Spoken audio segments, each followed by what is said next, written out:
Hi, everybody. I figured I would do a little update. I did one yesterday and I did my hair and makeup and was wearing a cute outfit and set it up outside, little background foliage, and then it never saved my computer. So this is attempt number 2. I haven't really given much of an update, at least a video update in a while. And I think the Q&A video never posted, so I guess I can post that for those that might be interested. Excuse me. For those that might be interested. But yeah, I think the last time I was on video was in the Milan hospital, and I am luckily not in Milan hospital. Excuse me. I came home from Milan on the 16th of October. We flew into JFK, my mom and I. The flight was pretty comfortable. I was able to fully recline. The stewards, is that what you say? Flight attendants? Not stewards. I watched Mad Men for a little bit. Delta Loyal, were amazing and so kind. And we were just like so excited and filled with joy and anticipation to be finally leaving. My dad picked us up from the hospital or from the airport, and it was great to see him. Then my sister met all of us at my apartment. I kind of got a little upset when I saw my dad, a little upset as I was like kind of pulling into our like area of town in Brooklyn. And then when I like rolled myself in my wheelchair into my apartment, I got so emotional. The lighting was just perfect. Johnny had it all nice and clean and lovely, and I just like love being home so much. I love my apartment so much, that space so much. I'm just an extrovert in a lot of ways, but like if I can have all my favorite people like just at my house, that's my dream. So it was amazing to be home. And we were in New York for 2 nights before heading back to Delaware, and now I'm at my sister's place in Delaware where I'm rehabbing. She lives there with a couple girlfriends, and it's this like huge ranch home that was actually built for someone in a wheelchair. So it's fully wheelchair accessible. And I am really comfortable here, able to have, a bit more independence here, go to the bathroom by myself, which is very exciting. I'm like maybe 10% away from being able to like independently shower. So that'll be fun. Getting changed still requires a little bit of assistance. But yeah, tastes of independence are coming. I'm actually recording this home alone. Alone time is very rare for me because I kind of need someone there to help out. How am I spending my days? Well, I'm sleeping finally more. I think in the hospital, I wasn't getting more than like 2 to 3 hours of sleep in spurts a night, and I'm getting like 4 to 5 hours, and then I wake up and I can go right back to sleep. Like I've been sleeping really well, sleeping during the day.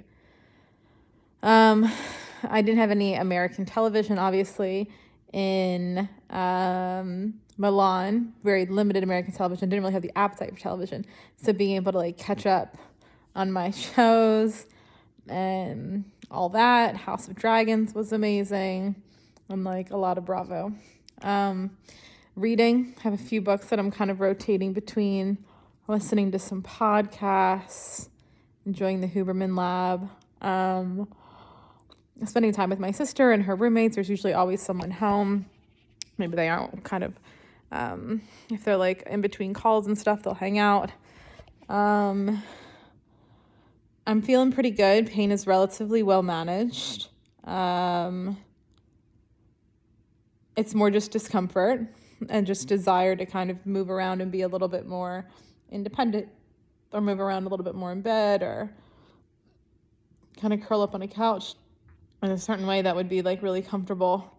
I start PT this week, which I'm very excited about, and we saw our doctors for the first time on Wednesday of last week. We saw both a neurosurgeon and an orthopedic surgeon, so now really starting to get kind of the team in the US set up here.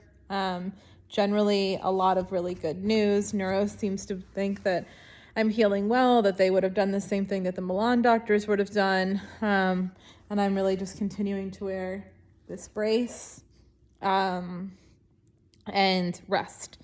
I guess it takes the bones about 6 to 8 weeks to heal. And so we're really just waiting for kind of those bones to fuse properly in my spine. And then we can start doing PT and returning to some normal activities. And so tomorrow, Monday, the 1st, I guess, will be, is it the 1st? I honestly don't even know what day it is. Who knows what day it is? Whatever. Anyway, Monday, I'm recording this on a Sunday. Monday, end of October, early November, will be week 4 since surgery. So those bones are healing pretty well. Pain, again, like within what they would expect. Then we met the orthopedic surgeon. He kind of explained the fracture in my left foot, but that is kind of healing, I guess, okay, and it's not something that impacts me from being able to put weight on it, pretty much all my weight on it, because my right leg continues to be non-weight bearing. And so that's where I have a bit more of a serious fracture. It's a fracture that goes kind of right across, like splits the heel in like a top and bottom situation. Not fully, because that would be a break, but like I guess just a crack. Is that a fracture? I don't know. Yes, so that's the one that's a bit more serious. He's ordering a CT scan this week so we can get a better idea, and then we'll kind of see what that road looks like. I definitely continue to be non-weight bearing, but I'm able to use crutches a bit more, and so just working on kind of building back my strength, building back my stamina and my energy. I'm excited to go to PT and for them to just, and they'll give me exercises, but like it's really just kind of to bring me comfort. And so I'm a big massage person. I haven't had a massage in a very long time. And so I'm pretty hopeful that maybe that will be a massage opportunity for me. I'm sure anyone who has ever been injured or is just like aging, shout out to anyone who deals with chronic pain. But like when you have an injury, you then compensate in other areas, which then cause flare-ups in those areas.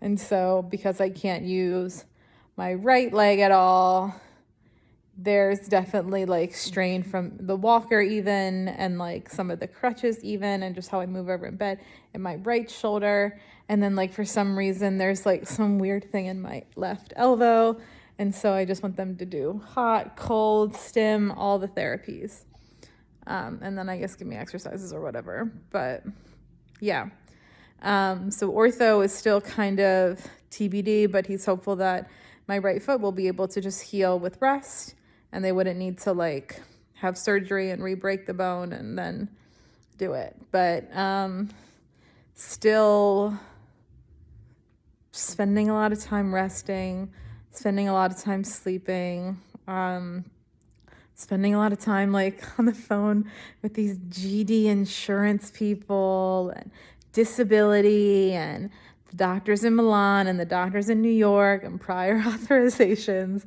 Like this system is just exhausting. And I just really feel bad for people who have to put up with it at the extent I have to, and like at a far worse extent, or who don't have support, who don't have good coverage. Like, geez. I am in the process of writing thank you notes to everyone that has donated. I obviously kind of kept somewhat of a tabs just to know the money situation, but I kind of held off on scrolling through names while I was in the hospital. I don't really know why. I think that I just knew that might just open up some like emotions that I wasn't necessarily like super prepared to handle, and that I wanted to kind of be, in a bit of a calmer environment or like a calmer state of mind. And I'm just blown away. I'm just blown away at the power of like relationships that like I had way earlier in my life, like the power of like the Notre Dame network, honestly, and just the amount of like good people that really came out of that chapter in my life, and those relationships and their families, and then people who went to Notre Dame who didn't even know me, or friends of my friends that I met at Notre Dame. I'm blown away by the power of like the relationships that my mom had and just the generosity of people in her work or earlier life. And then my dad and like South Jersey and all of the people who contributed there. My sister Adrienne, like her friends, their friends' families. And I just, yeah, I mean, it's been what, 5 weeks at this point, and you'd think that like, it's just hard for me to wrap my head around.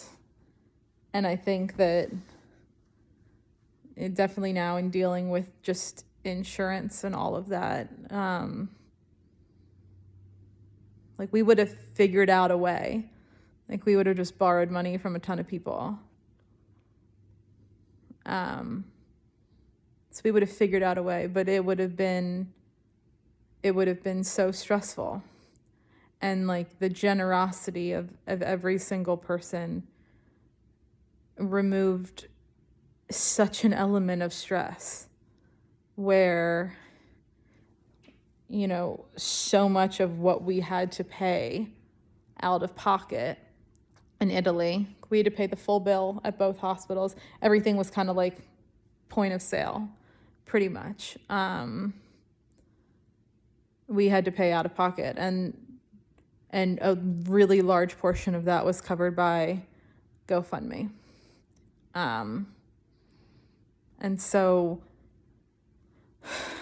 it's just, yeah, I think for anyone who's ever been in a situation where you're just like strapped for cash and, you know, robbing Peter to pay Paul, or even like the people that can remember back to at least my age, like debit cards and like cards getting declined, and just like the stress that being tight on cash and not really sure, you know, how you're going to pay for these things, you know, that are coming up when you're already unable to pay for the, you know, for your current things, or in debt or whatever. You just,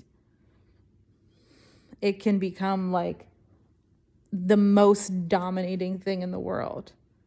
And because of the generosity of the closest friends and family, people who just kind of like sort of know me or knew me years ago, or don't really know me but know my friends and family, or just strangers, like that you would take your hard-earned money to allow us to have a peace of mind that was so responsible for me being able to keep my spirits up in the hospital. Yeah. Like people kind of remarked often, like, it seems like you're keeping your humor, and I agreed. Like there were a few, obviously, like hard nights and stuff where you're frustrated, but like in general, I was like, oh, I'm not having a meltdown every day. That's going pretty well.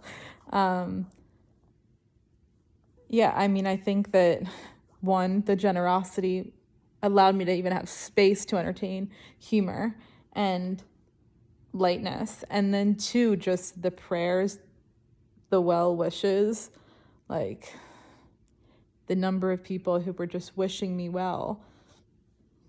It works. It all works. So yeah, thank you.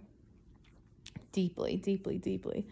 I think I forgot to mention colleagues, like colleagues who just were so generous with their words, their money, like, yeah. Yeah, just shocked and honored and so grateful and touched. So yeah, still in recovery, still chilling, still doing my skincare routine. Was able to get in to see my eyebrow girl, Nikki. So my eyebrows are actually looking pretty fantastic right now. Waking up, showering, getting ready for the day, and then just sleeping and managing the pain. But yeah, somewhat of a little routine. I'm hopeful that kind of when I can have a bit more independence, I'll be able to go up to New York and be in New York for a while. I'm really, really excited for that. Definite, like, the frustrating times are really born out of, like, one, I'm tired of being an inconvenience to everybody around me and my family. Like, they're so great with me, obviously. They don't make me feel like an inconvenience, but the need of, like, verbalizing, like, every want, need, thought, whatever, to someone else that you can be comfortable, like, I'm just, I think anyone who's had, like, any surgery on, like, your legs, I'm sure really anything, any injury, like, trying to figure out the position that you want to be in. It's like, I'm sorry, can you bring me one more pillow? Like, okay, can you move this pillow? Like, hey, can you do this? Can you, like, da da da da da? And then you have to communicate it, and you get to the point where, like, you aren't even speaking English anymore. So yeah, that's probably where the frustration comes from, is the needing to vocalize everything, and then really being kind of reliant on other people and an inconvenience to other people. So I'm really looking forward to independence, and hopefully that's something that's coming in the next month. What else? I've eaten good food, cooked one meal, but I just do not have the energy to cook, even though it's one of my favorite things. I think once I can start putting weight on this foot, I'll be back in business there. What else? Yeah, good takeout. Five Guys was delicious. Great food in New York. Was able to see a couple of my friends and get some love. Yeah. What else? Anything else to update you on? I saw my grandmother today. I watched a little bit of the Notre Dame football game. I don't even know what the situation is, but they were winning at half. Hopefully they didn't shit the bed, as Notre Dame always does. I'll have to check the score. What else? It is fun being back in, like, the Wilmington, Delaware, Philly area, as the Phillies are in the World Series. So that's really exciting. My sister's friends are, like, so geeked up about it. My dad's obviously super geeked up about it. So that's been fun. Yeah, I guess that's it. Yeah, so I'm good. And I'm excited to get back in action soon. Thank you again for everything. Continue to please send the healing vibes, the patient vibes, especially as I head into PT. And I'm just really excited to just, like, make some progress and have a medical person check my body on a relatively frequent basis, and hopefully to tell me I'm making progress. All right, bye.